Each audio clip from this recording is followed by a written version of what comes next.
I talk boxing and MMA like nobody else does. Tune into the FightBig.com podcast show. This is FightBig.com's Rick Deserves podcast. Uncensored boxing talk for uncensored MMA talk. Tune into the FightBig.com podcast show. Let's pump this up. What's up, dudes? It's your boy Rick from FightBig.com, the official podcast of FightBig.com. I was away for like 2 weeks, okay?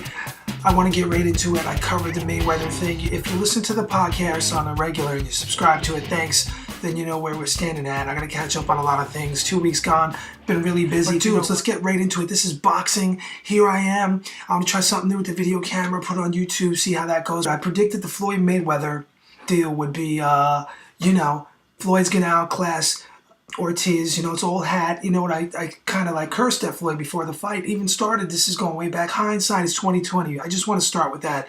I read a lot of these guys on the blogs and everything, on message boards and boxing forums, and the guy just randomly pops up all this stuff. Oh, well, we all knew Ortiz was going to be outclassed, and where were these guys before that? I want to know. There's like a million of them. They just pop up, all these boxing experts, but before the fight, no word of that.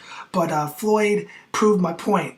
I did say some things about him in my last podcast right before the fight, and you can catch that on FightBig.com. Right in the cover, bam, every week I put one out. Like I said, once in a while I go away, I work on the road and my laptop's down, but I kind of have to editorialize myself. I got a short 15-20 minute podcast window here, but I just want to say, Floyd Mayweather proved me right again. Outside of the ring, I said he conducts himself like a piece of garbage. Yeah, I did. And he actually does. He proved me right again. And he's a genius boxer, like I said. But here's my deal. Pacquiao and Floyd Mayweather, in my opinion, I don't care. They're not going to fight. I think Floyd Mayweather... Why should Floyd Mayweather fight Manny Pacquiao? If you're Floyd and you're his people, be like, wait a minute, why take this risk and fight this phenomenal Manny Pacquiao who poses an actual threat to giving you a loss when you can actually fight 10 Victor Ortizes, make $100 million right there? Well, maybe not 10, maybe 5, okay? And Floyd's about to be, let's do the math, guys, all right? I'm not a mathematician, but let's break this down and hear me out. Just listen to me for a minute. Floyd Mayweather is 34 years old. He's going to be 35 soon, all right? I don't have the math in front of me, but I know his birthday's coming up, and he fights the minimum of, every 15 months now? So let's break it down real quick. Let's round it off. Floyd Mayweather's going to be 36 years old. If he does fight Manny Pacquiao, roughly, Manny Pacquiao's still only going to be, going on 34. Let's say he's 34. He's 32 now. Floyd's 34. Manny Pacquiao is has got 2 years younger than Floyd, and that's a big deal in boxing, in my opinion. If he's still youthful, Floyd is a reflex fighter and timing fighter. Yeah, he stands in front of people now, but in my opinion, there's nothing but trouble that Manny Pacquiao brings, and I think, here's my prediction, I don't think Floyd Mayweather wants to step into the Manny Pac when his guys behind him are probably saying, why fight this guy? You're going to beat him anyway, blah, blah, blah. Take an easy fight, take another Victor Ortiz, they're going to build someone else. Floyd needs some money, they'll usher him in, and he's used to fighting every year and a half, 2 years. He's going to be almost 36, going on 37. It's over. I don't see the fight happening. Yeah, I'm kind of saying this too because I want it to happen, and if it doesn't get signed anytime soon, there's no way Floyd's going to fight Manny Pacquiao unless Pac looks like crap in his next fight. Marquez makes him look really bad, and my prediction is Pac's going to win that fight. Marquez is way too old. He's not the same Marquez that once was. It'd be another deal there, guys. So I just want to get that all out there, and I just want to get more out there. And by the way, if you see me pause real quick, if something goes on over here, I gotta pause and I'll continue to broadcast this through the internet. Of course, it's Friday. I'm broadcasting on my dungeon here in New York. It's October 7th, 2011. It's Friday. It's about to be 9 p.m. Actually, yeah, it's 9:02. I just said it, duh. So I'm talking real quick. Yeah, I got my French press Starbucks coffee cooking over here, and that's my only drug, guys, coffee. So this is kind of weird for me because I got the camera on as I'm doing a podcast, but we'll see what happens. I'll throw it up on YouTube because there's a lot of people that will never click on a podcast. They're more visual. They want to see videos and they want to comment and stuff like that. So, guys, by the way, on Team HBO YouTube user, I will be putting Friday Night Fights when this new season comes back up in January. Almost every week like before, I'll put the highlights up for you guys unless something major happens in my life, like I get whacked, or you find me in the trunk of someone's car, get in a horrible accident. I don't know. Things happen. Maybe I'll die of cancer. Maybe I'm predicting my own death right now. I'm kind of morbid, but this is my sense of humor. It's weird. But dudes, let's go into Alfonso Gomez versus Cinnamon. You know who Cinnamon is.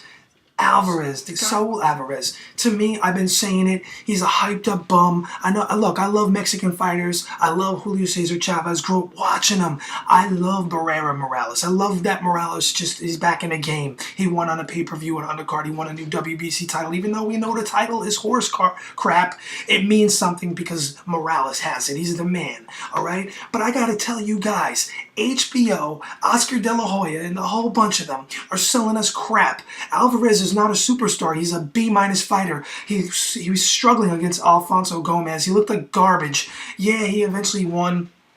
Come on, if he had any skill, we all know. Anybody that's going to be honest and knows boxing and knows what they're watching, I've been saying it before that Alvarez fight is. In fact, I have a buddy of mine who thought, I should call him up right now, he thought Alvarez was like maybe you're wrong about that, I don't know, man. But he said, Rick, I got to tell you, I think Alvarez, he did lose that fight, and I mean, he did win that fight, but he looked horrible. You were right, my man. I give you props. So it is what it is. You know, we're talking boxing. Look, I got a live phone call. This is totally unexpected off the hook. This is my good Guatemalan friend. Hey, Ruben, I'm doing my podcast right now, and I'm talking about Alvarez right now. You got a second? Alvarez? Yeah, I'm talking about Saul Alvarez, the Gomez fight, and I was telling everybody how what you said, that you weren't sure, but once you seen the fight, you give me my props. Tell them what you thought real quick. Oh, you mean Canelo Alvarez, yeah. Yeah, I'm so out of it right now. That's right. Canelo, Cinnamon, Saul Alvarez. Go ahead. What do you think? So, what did you were doubting me before the fight a little? Be honest. You said to me, Rick, I don't know. Okay, it's like when I first had initially seen Canelo Alvarez on HBO, it's like they were thrown in there with unknowns, tomato cans, bums, however you want to call it, but you weren't sure. He looked impressive, against them, but simply, the constant part bumps and whatnot, but I wouldn't consider that. But as for his last fight on the undercard of Mayweather, yeah, man, he was in there with another unknown, but probably who has more experience in the ring and so forth. And he had trouble with it, man. He really didn't look as impressive as he had. But prior to that fight with Alvarez, right?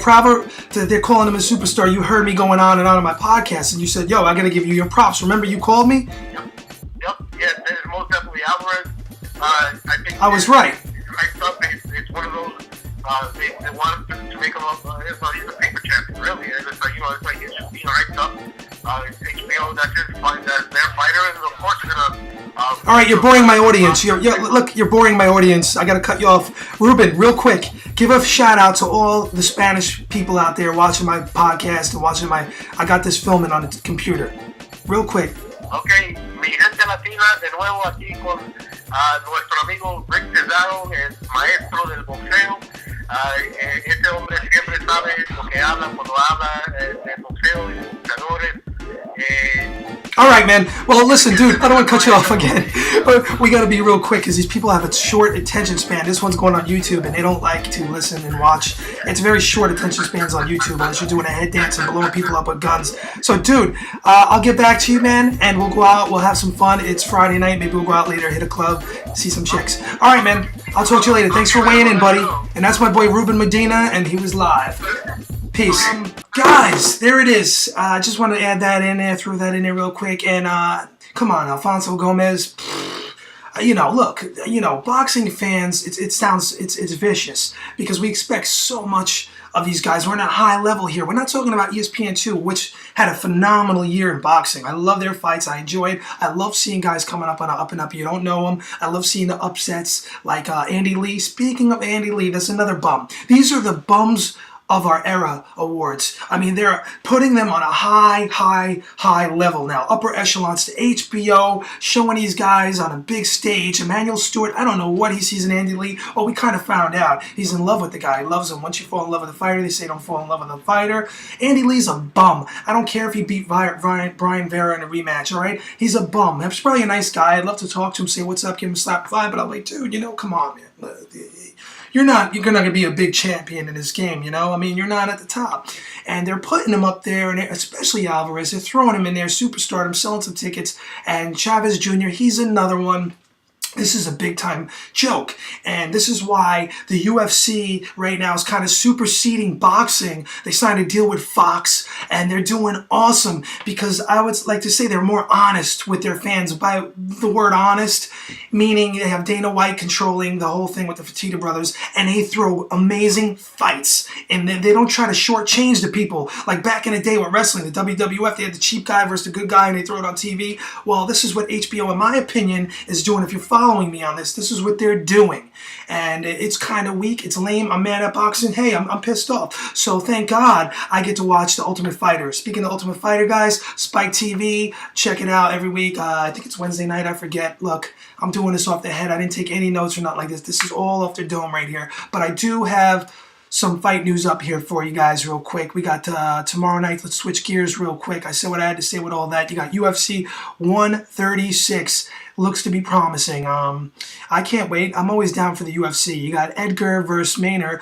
and that, what is that? Maynard guy's undefeated, right? You got a couple of good fights on here. I mean, you UFC guys, you guys know all the names, and I know the faces. You know, I've been watching Tough since 1, but it looks really interesting, and I want to see Kenny Florian. He's going to fight, and you got a lot of these guys are going to step up in it, and it's going to be they're going to have a prelims. It's going to be awesome, the prelims. I saw the highlight on Spike TV, so look forward to that. And I like the UFC, like I always say, because they do make boxing step up their game in some ways, but now it's kind of like digressing. It's getting weak again. I don't know what's going on.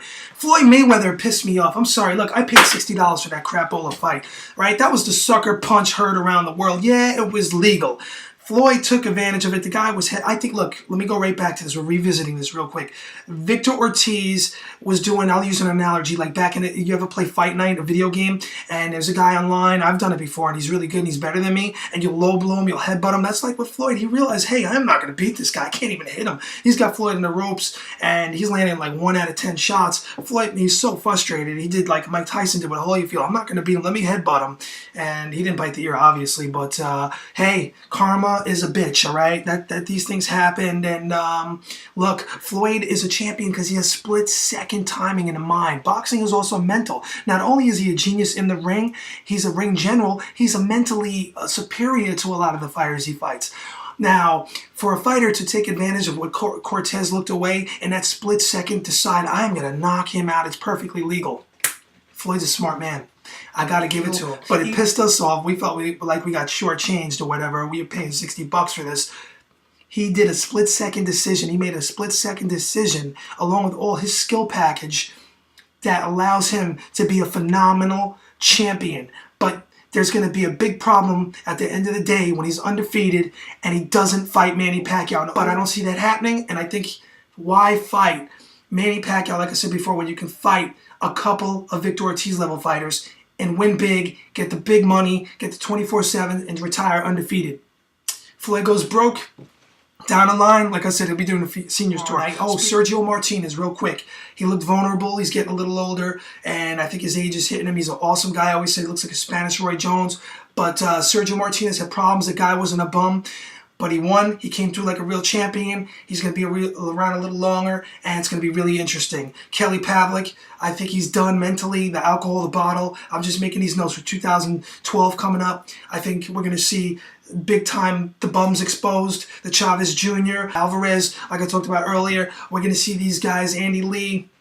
You know, the truth is going to come out in the ring, guys. Some of us know what's going on. They know we're being hoodwinked and swindles. Others on the message boards, they don't know. They have no clue. They think Victor Ortiz is going to, before the fight, beat Floyd. A lot of these guys buy into the hype because they're casual boxing fans. So, enjoy the UFC, enjoy MMA, enjoy boxing, and we're going to talk about this. We'll continue this next week. Go to FightBig.com. This is the official podcast of FightBig.com. If you like UFOs and you like the paranormal and all that stuff, guys, check out UFOglow.com. I'll see you guys soon. Go to FightBig.com. Hit me up. Check out everything, and enjoy the fights. Peace, dudes.